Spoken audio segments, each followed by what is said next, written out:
Over on the Upper East Side, we last saw our girl S mixed up in a political scandal and taking a crash course with Trip, literally leaving her in a hospital bed with more than just a few bruises. Serena, why didn't you listen to my boy Nate? And little Jay seems to be getting herself mixed up with a drug dealer. Not smart, Jenny. Rufus taught you better than that. Speaking of drugs, over at the infamous Zip of 90210, secrets and lies are getting a new twist.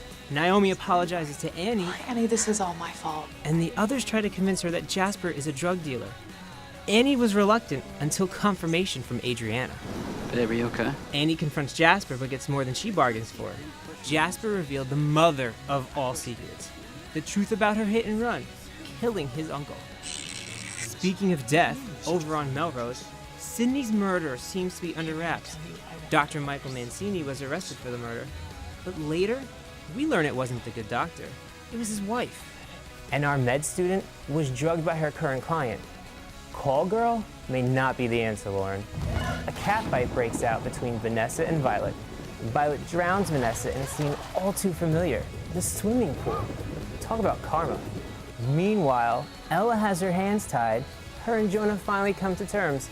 In bed nonetheless, but of course, after Riley and Jonah called the wedding off.